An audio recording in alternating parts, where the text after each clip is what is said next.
If you're waking up with neck pain, your pillow could be contributing to that. As an osteopath, I recommend Brightr pillows because they provide adjustable support however you like to sleep. I'm Rosi Sexton. I'm the senior osteopath here at Alton Health and Performance. I've been an osteopath for 15 years and I treat a lot of people with neck pain and with back pain. And one of the most common questions I get is about pillows. I get a lot of people who find that they're waking up in the morning in more pain.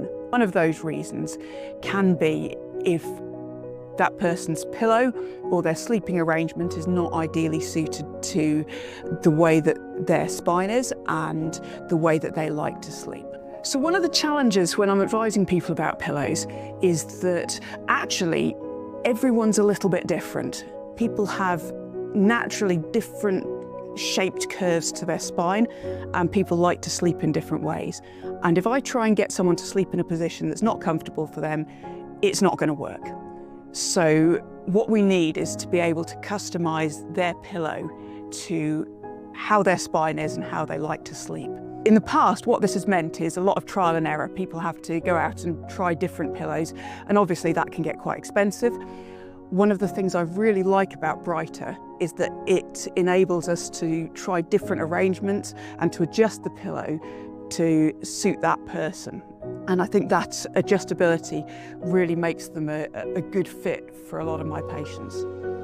So for a side sleeper, it's really important to get the right height of pillow. If the pillow's too low, then the head ends up sinking into it, the neck's in a bent position, and this shoulder ends up being compressed and squashed. What I need to do is I need to make sure that the pillow fills up the space between the point of the shoulder and the head so we can keep everything in a nice straight line. Switch that over. So if we've got a pillow that's the right height, that's going to keep the spine in a much more comfortable position.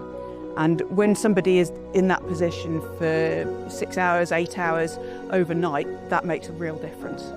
If I've got someone who prefers to sleep on their back, then this same pillow now is usually a little bit too thick because it tends to bend the head forwards, which again can become uncomfortable.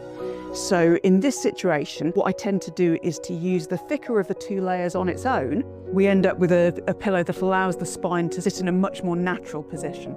So when people prefer to sleep on their front, this can be really challenging for the neck, but often it's a difficult thing to change because you tend to sleep the way you sleep.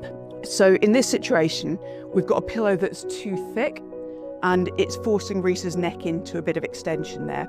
And that's going to quite quickly become uncomfortable for him.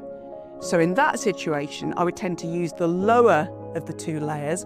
This is still soft enough to give some support, but without forcing the neck into an uncomfortable position.